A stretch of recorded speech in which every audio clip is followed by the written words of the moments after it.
Halo guys, it's great to see you again in Beyond the Door by HMJ Akuntansi. Kembali lagi bersama saya di podcast kali ini. Saya Reynaldi Telin Palendokan. Di sini kita tidak hanya mengobrol santai, tetapi kita juga akan mendapatkan experience-experience ataupun pengalaman-pengalaman dari narasumber kita yang kece-kece. Nah, apa sih sebenarnya akan kita bahas pada hari ini? Kita akan membahas mengenai realita-realita masa kita berkuliah di akuntansi, di mana kita sering mengalami burnout, terus, jadwal-jadwal ataupun tugas-tugas yang deadline-nya mepet, ataupun juga, susahnya beradaptasi di lingkungan akuntansi. Nah, di sini saya tidak akan sendiri saja, tapi akan ditemani oleh narasumber yang sangat sangat sangat kece. Beliau merupakan, alumni dari HMJ Akuntansi dan pernah juga, menjabat sebagai koordinator divisi. Untuk itu kita sapa dulu narasumber kita. Halo, Kak. Halo semuanya, halo halo. Rame ya? Rame, Kak, Rame ini, rame. rame loh. Heeh. Gimana nih, Kak, perasaannya setelah demisioner dari masa jabatannya? Jujur ya, rasanya itu seneng banget. Senengnya itu karena mungkin udah nggak ada beban organisasi ya. Mhm. Cuman pasti ada rasa sedihnya juga, karena kan bagaimanapun juga, aku tuh udah kurang lebih 3 tahun sih sama HMJ. Jadi kayak setelah udah nggak sibuk-sibuk organisasi lagi tuh kayak kangen ya gitu, kangen prokeran, kangen kangen debat sama teman-teman Mhm. gitu sih. Nah, karena tadi Kak Iji ada bilang nih, sedihnya ada, bahagianya ada. Nah, boleh dong Kak kita spill-spill sedikit bagaimana sih masa aktif Kakak di HMJ? Wah, di-spill sedikit ya. Jadi, ini buat teman-teman semua. Jadi dulu itu di HMJ Akuntansi itu ada namanya program kerja magangers tuh. Jadi kita, mahasiswa-mahasiswa baru itu tuh kita berkesempatan untuk, join di HMJ, tapi kita sebagai mahasiswa magang di situ. Kita jadi anggota magang, ibaratnya kayak anak bawang lah. Nah, Mhm. jadi aku awal mula terjun ke HMJ itu tuh dari situ, dari magangers. Ah, Terus karena aku merasa cocok sama lingkungannya, cocok sama orang-orangnya, cocok sama program kerjanya, akhirnya aku mutusin buat lanjut untuk menjadi pengurus tetap di HMJ Akuntansi. Gitu, dan alhamdulillahnya ya, di tahun terakhir, di tahun 2025, diberi kesempatan untuk menjadi koordinator divisi publik dan relasi. wuh. Nah, tadi karena Kak Eji sudah mention tentang magangers, magangers tuh apa sih Kak sebenarnya? Magangers itu yang tadi sudah aku sebutkan juga sebelumnya. Jadi magangers tuh semacam program kerja ya setahu aku. Jadi dia itu menjadi wadah buat mahasiswa-mahasiswa baru yang mau belajar berorganisasi tepatnya di dalam HMJ sih setahu aku. Jadi kita tuh nggak menjadi pengurus tetap, tapi kita juga ikut prokerannya, yaitu tadi magang. Oke, karena tadi, sudah sepal-sepil ya mengenai keaktifan di HMJ, gimana nih Kak setelah demisioner ini kegiatan atau kesibukan Kak Eji sekarang apa? Wah, sibuk banget, literally sibuk banget yang kayak sibuknya itu sibuk revisian ya teman-teman ya. Ini, sebagai mahasiswa akhir nih pasti relate Yes, banget, yes. kayak sibuk ketemu sama dosen buat, bimbingan, belum lagi project-project yang banyak, belum lagi nih, persiapan karena sebentar lagi saya mau KKN, jadi tuh Wow, rasanya tuh kayak gedebak-gedebuk banget nih setelah mhm, demis nih, kayak gitu wah, Renal. mmm, ternyata di balik, aktif-aktifnya itu juga ada banyak struggle-struggle gitu ya Kak? Bener bener banget. Nah, karena tadi kita sudah menyinggung sedikit ya, mengenai tentang pengalaman juga dari Kak Eji mengenai HMJ, boleh dong Kak kita buka, kita sepal-sepil lagi, gimana sih Kak, yang awalnya tuh awal-awal tuh orang kira akuntansi itu berat. Nah, menurut Kakak dari pandangan Kakak itu seperti apa? Oke, jadi, sedikit informasi nih buat teman-teman, aku tuh udah ketemu akuntansi itu dari SMK, karena kebetulan aku dari SMK 1 jurusan akuntansi. Jadi, aku nggak kaget-kaget banget sih waktu ketemu akuntansi, karena memang juga background orang tuaku yang, ekonom juga. Jadi emang udah sering lah dapat informasi tentang akuntansi. Terus, eee, akuntansi itu gimana ya, menurut aku tuh seru, menyenangkan, namun mengerikan. Gitu sih, Renal. Mhm. Tadi kan, sudah akrab berarti dengan dunia akuntansi. Berarti Benar benar. Kakak lulusan SMA atau SMK akuntansi? Aku SMK. SMK. Iya, aku SMK 1 Samarinda, Semakin Saprol. Mmm. Oke, karena tadi sudah menyebutkan tentang, apa, udah akrab sama dunia akuntansi, gimana nih, Kak, first impression-nya masuk ke dunia akuntansi untuk pertama kalinya di kuliah ini? Awal-awal sih, aku tuh nggak ngerasa kaget yang gimana-gimana, karena kan dari semester 1 sampai semester 2 itu akuntansinya masih dasar tuh, masih Mhm, perkenalan, iya yang benar. kayak materinya tuh, oh masih sama tuh kayak yang aku pelajari waktu SMK. Tapi pas masuk semester 3 ke atas, wah mohon maaf banget nih, pertama kalinya nih di dalam hidup saya nggak mau belajar akuntansi. Mungkin teman-teman yang udah, ngelewati semester 3 sampai semester 6 mungkin relate kali ya, sesusah apa akuntansi. Tapi jangan takut teman-teman ya, tetap bisa kelewatin kok, ini buktinya buktinya Aduh bisa, aduh iya. aduh, Jadi jangan takut ya, gitu sih Renal duh, kagetnya. meskipun dibilang jangan takut, tapi saya juga takut ini. Aman aman, Ap santai teman-teman, iya, bisa dilewatin. apalagi sebentar lagi saya sudah mau semester 3. Oke, Kak, kita lanjut lagi, selama di masa kuliah ini pernah nggak sih, Kak, mengalami burnout gitu? Aduh sering banget lagi. Burnout itu kayaknya semua orang udah semua mahasiswa ya, semua Mhm, mahasiswa itu ngerasain sih. Apalagi ya, ini buat teman-teman juga, budaya di akuntansi itu tuh beda banget guys sama budaya di jurusan lain. Kita tuh di akuntansi tuh kayak kompetitifnya tuh ada banget loh, kompetitif antar sesama mahasiswa tuh ada banget. Jadi burnout-nya itu tuh bukan karena pelajaran yang susah, tapi burnout-nya itu takut ketinggalan dari teman-teman mhm, yang lain, itu sih yang aku rasain. Nah, terus cara aku ngatasin burnout-ku itu dengan cara aku ngeubah persepsiku sih. mhm, Kayak daripada aku, iri sama pencapaian teman-temanku, prosesnya teman-temanku, aku lebih baik kayak jadiin itu motivasi gitu loh. Kalau teman-temanku bisa, aku harus bisa gitu. Itu sih cara aku ngatasin, burnout-ku. Kalau kata orang sih, berusaha untuk memberikan afirmasi positif ke diri sendiri gitu loh. Jadi kayak gitu. Jadi, mmm, proses orang itu tuh jangan dijadiin, beban sih sebenarnya, tapi dijadiin motivasi. Itu sih cara ngatasin burnout-ku, mhm. afirmasi positif itu penting deh teman-teman. Iya, benar. Benar di Bang, Kak, Iji juga, pikiran positif tuh ataupun, afirmasi positif itu juga berguna bagi kita supaya tidak, terjerumus lebih dalam mengenai burnout. Nah, Kak, burnout kan ini kan sering terjadi pada mahasiswa nih. Nah, Benar. kira-kira kalau misalkan burnout ini terjadi ke Kak Eji, gimana nih, deadline-deadline tugas dalam menghadapi itu, Kak? Oke, kalau kita bicara tentang deadline ya, ini jujur-jujuran aja ya.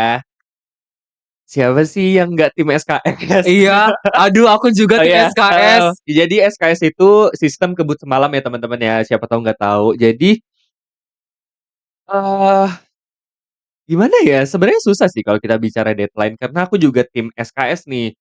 Cuman aku sudah berusaha untuk, belajar untuk tidak menjadi tim SKS dengan cara mengatasinya itu buat jadwal, guys. Kita scheduling tugas-tugas yang udah dikasih sama dosen, karena kan dosen tuh nggak mungkin ngasih tugasnya tuh dadakan ya.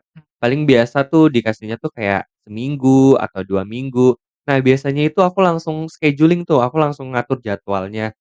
Mana yang penting, mana yang, bukan penting nggak penting sih, mana Mhm, yang segera dikumpulkan, mana yang belum segera dikumpulkan. Jadi biasanya aku mulai kerjakan itu dari yang segera dikumpulkan dan juga aku tuh, tipikal orang yang ngerjain sesuatu itu satu dulu, baru selesai. Karena kan ada nih ya teman-teman yang multitasking atau, bisa ngerjain 2 tugas sekaligus, tapi kalau aku satu karena menurut aku lebih baik aku ngerjain satu fokus dengan benar. Baru aku lanjut ke tugas selanjutnya. Gitu sih kalau aku ngatasin burnout atas deadline tugas-tugas. Oke, jangan ditiru ya guys, SKS tuh sebenarnya tidak bagus, jadi harus menjadwalkan kembali, Benar, benar banget, tentang tugas-tugas kita, seperti benar. itu. Jangan SKS ya teman-teman ya, Jangan jangan ya. SKS, no no ya, no Nono no. ya, dari semester 1 jangan SKS. Iya, kita lanjut nih Kak. Boleh, boleh. Nah, gimana sih Kak, pas pertama kali datang kuliah nih, bagaimana beradaptasi di lingkungan yang baru, itu seperti apa? Alhamdulillahnya ya, aku tuh tipikal orang yang gampang banget buat, beradaptasi atau membaur ke lingkungan yang baru. Mhm, Jadi aku nggak pernah ngerasain struggle-nya susah beradaptasi di lingkungan baru ya, cuman dari yang aku lihat dari teman-temanku yang emang dia kesulitan, itu tuh kuncinya adalah percaya diri.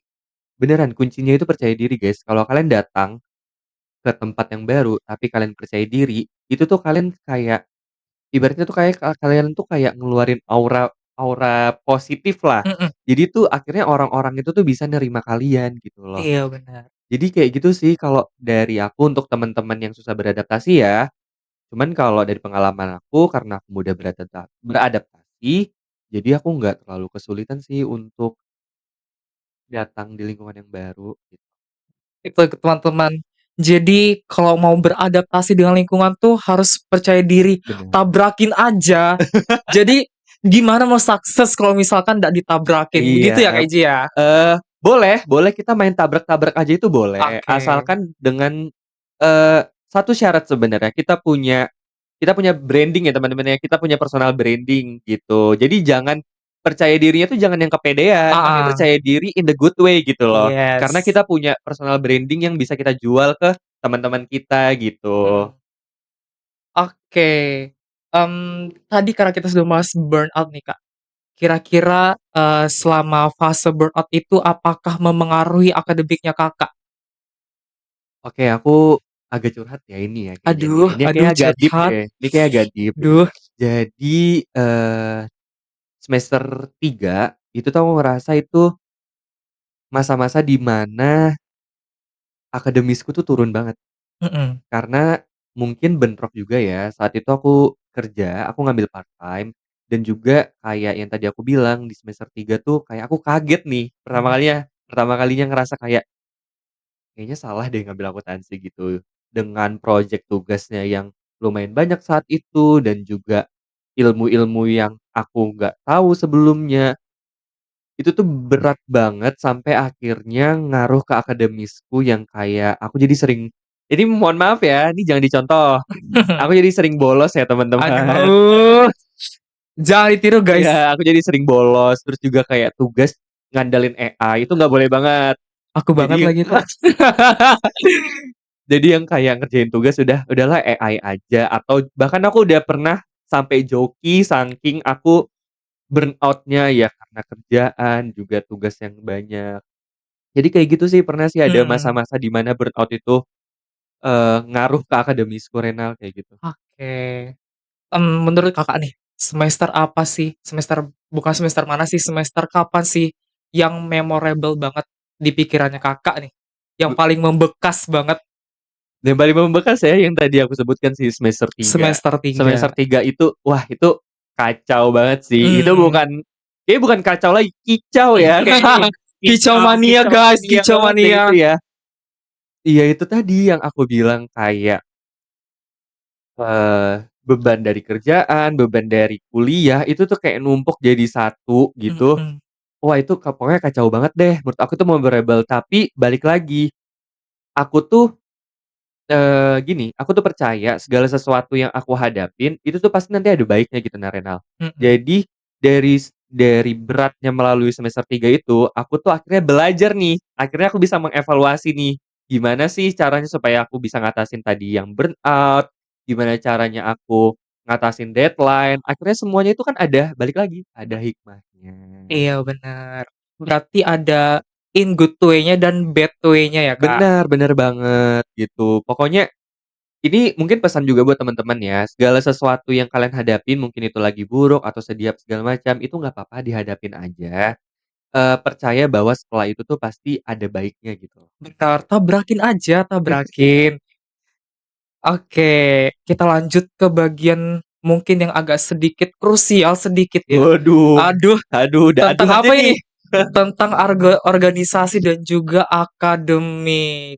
Nah, kira-kira nih Kak, bagaimana Kakak bisa me-manage waktu antara organisasi dengan akademik?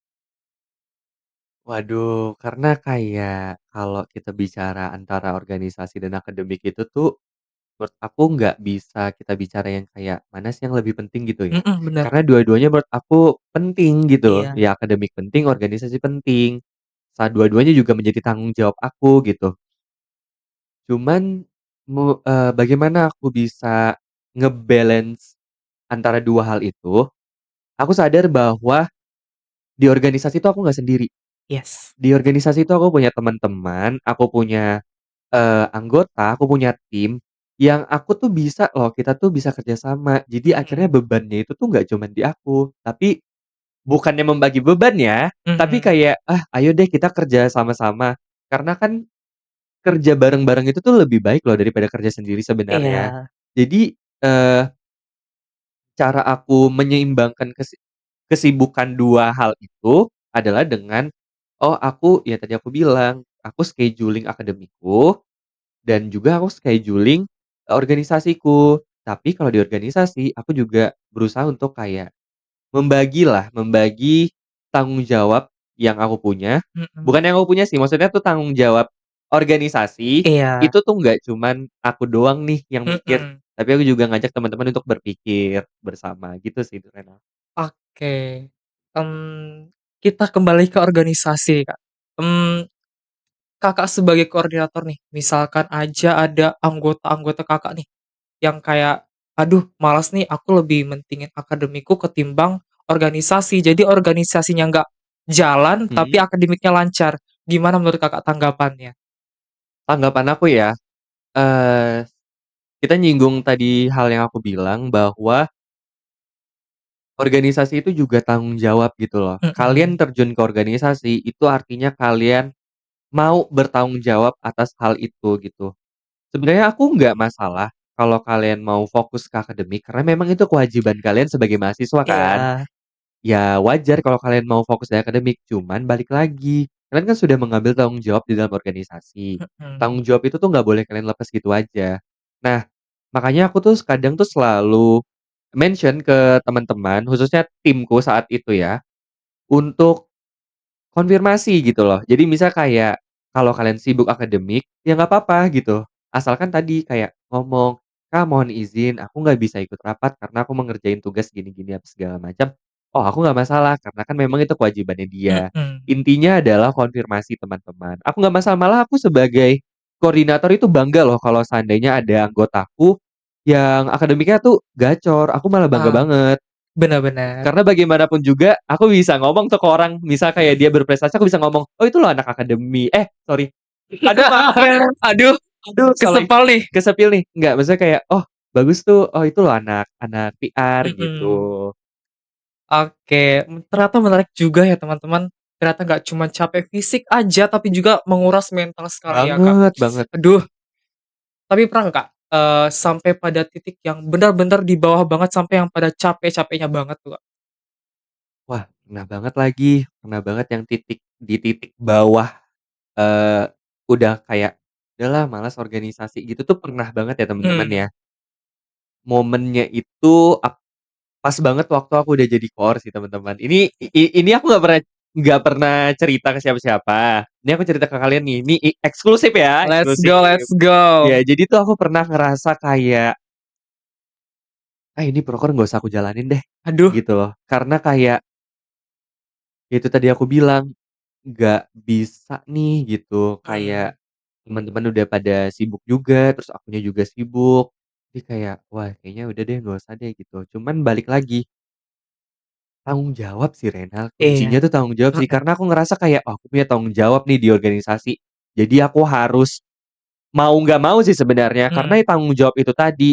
Dan juga akhirnya tuh kayak setelah melewati itu tuh senengnya iya, tuh ada kayak, "Oh, ada hasilnya ya mhm, ternyata," gitu loh, capek-capeknya aku ada hasilnya ya. iya, bener, Jadi ya itu tadi aku bilang bisa jadi kebanggaan sih mhm, setelah melewati hal itu walaupun dengan marah-marahnya iya banget, apalagi anak-anak PR nih mungkin tahu kali ya aku sering marah-marah gimana. Jadi kayak, ya udahlah nggak apa-apa lah gitu loh, dijalanin aja, diseriusin, ada hasilnya, mau hasilnya itu bagus, mau hasilnya itu enggak, kita tetap harus bangga gitu loh. Karena mau itu jelek, mau itu bagus itu usaha gitu. Usaha Mhm, itu harus dihargain teman-teman. bener bener banget. Karena yang lebih penting tuh lebih kelihatan proses ya daripada hasilnya ya, Kak, benar. Benar benar benar, karena menurut aku gini, kita tuh belajar itu bukan dari hasil ya, kita Iya, tuh belajar itu dari proses, mhm, jatuh bangunnya itu tuh jadi pelajaran buat iya kita. bener, Hasil itu tuh kayak gimana ya, kalau aku tuh bilang mhm, reward sih menurut aku hasil itu. mhm, Jadi emang penting, yang paling penting itu proses. iya. Kayak, kalau misalnya kita, kembali ke belakang melihat kilas-kilas baik, misalkan tentang struggle Kakak nih, misalkan worth it gak sih, Kak, kalau Kakak berorganisasi pada masa itu? Worth it banget ya teman-teman ya, kayak, eee, ya tadi aku bilang, proses kita berorganisasi itu tuh menjadi nilai lebih kita sih, itu tuh menjadi pengalaman kita ke keluar nantinya. Mhm, Karena kan kita tuh nanti setelah kita menjadi mahasiswa, kita bakal lepas ke dunia kerja kan. iya, Dan banyak perusahaan-perusahaan itu akan ngelihat background organisasi kita nih. Karena perusahaan-perusahaan tuh kan pengennya tuh dapat fresh graduate yang udah punya pengalaman bekerja sama, pengalaman, berdiskusi, pengalaman membentuk tim lah. Jadi menurut mhm, aku worth it banget sih. Juga bikin kalian itu tuh nggak kaget nantinya kalau seandainya di perusahaan ada dilema inilah, dilema itulah. Karena di organisasi itu sebenarnya dilemanya kurang lebih sama aja kayak di perusahaan, mhm. gitu. Berarti sebenarnya kalau berorganisasi itu melatih kita gitu ya, Kak? Bener bener Mhm, banget bener banget. Jadi kayak jadikanlah proses kalian di organisasi itu sebagai bekal kalian di dunia kerja nanti. Jadi jadikanlah, "Oh aku pernah loh jadi koordinator ini, oh aku pernah loh jadi ketua panitia," mhm, segala macam. Kalian jual itu ke perusahaan gitu loh. Jadi kayak gitu sih. oke. Balik ke struggle nih, Kak. Kira-kira menurut Kakak support system dan lingkungan seperti apa yang Kakak dapatkan atau support system baik apa yang Kakak dapatkan selama masa kuliah? Lagi-lagi Mhm, alhamdulillah ya, aku tuh di dikelilingi sama teman-teman yang baik banget, heeh, dikelilingi sama sahabat-sahabat yang kita tuh ya walaupun tadi aku udah ngomong kalau di akuntansi itu kompetitifnya ada banget, iya, tapi alhamdulillahnya aku tuh punya lingkungan yang kompetitif juga, mhm, cuman kita kompetitifnya yang sehat gitu loh. iya, Jadi kita saling ngerangkul, kita saling saling nyemangatin, kita saling nge-backup kalau ada sesuatu. Jadi ibaratnya kayak kita, oke kita bersaing, tapi kita bersaingnya sama-sama ya, kita mhm, berjuang sama-sama ya, kayak gitu loh. Karena kan bagaimanapun juga, proses setiap orang itu kan beda-beda. mhm, Jadi kompetitifnya kita itu kompetitif lebih ke kayak prosesnya lagi, balik lagi mhm, lebih ke iya, proses sih, Rena. benar benar. Penting banget proses itu ya, Kak. Mmm, kalau dalam berteman nih, Kak, apa perlu selektif atau ya udah kita gas-gas aja temenan sama orang gitu, Kak? Kalau aku pribadi, aku akan menyarankan orang untuk selektif ya. Mhm, Karena gimana pun juga, kita tuh nggak boleh milih sembarangan teman gitu loh. iya, Kita juga harus ngelihat lingkungannya teman kita harus juga ngelihat, sifat teman kita bagaimana. Karena gini loh guys, apalagi nih ya, pertemanan di SD, SMP, SMK itu tuh berbeda banget sama teman kuliah gitu loh. Kita tuh udah dewasa guys, jadi kalau bisa hindarilah drama-drama pertemanan yang menurut aku tuh udah nggak penting gitu loh. mmm, Jadi kayak wajib banget milih teman itu tuh yang cocok sama kita gitu, supaya kita tuh menghindari adanya drama-drama gitu loh, iya, Renal. Karena kan kita pengennya fokusnya kalau kuliah itu ya kita membangun karir, kita menyiapkan bekal, kita membangun branding. Jadi yes, perlu banget teman-teman yang sehat sih, mhm, dari mulai pola pikir, perilaku, terus juga lingkungannya juga harus sehat. oke. Baik ya teman-teman, dicatat teman-teman ya, tidak digas-gas saja tapi diselektif juga karena Bener. menentukan lagi ke depannya kita seperti apa ya, Kak, Iya, ya? lihat-lihat ya, kalau mau Mhm, berteman tuh lihat-lihat ya. aduh kadang banyak aja dramanya gitu dalam Banget pertemanan. banget banget. kita balik lagi nih Kak, kan karena sebentar lagi kita ada PKKMB nih, ada maba-maba baru yang masuk. Oh iya ya? Iya, bener, Aduh aku maaf tadi ya, udah paham, udah lupa banget nih. mhm, apa karena kita ketuaan gitu ya? Gimana nih Kak tips Kakak, selain dari Kakak yang bicarakan tadi supaya teman-teman maba ini tahu gimana caranya kita menyelektif tanpa adanya perdrama-dramaan tersebut? Kuncinya lagi-lagi menurut aku komunikasi ya. Maksudnya Mhm kayak membangun komunikasi yang baik ke teman gitu loh. Karena dari komunikasi yang baik itu nanti akhirnya akhirnya itu kayak kita tuh jadi saling terbuka gitu loh. mhm Jadi akhirnya kita tahu, oh kamu orangnya begini, aku orangnya begini gitu loh.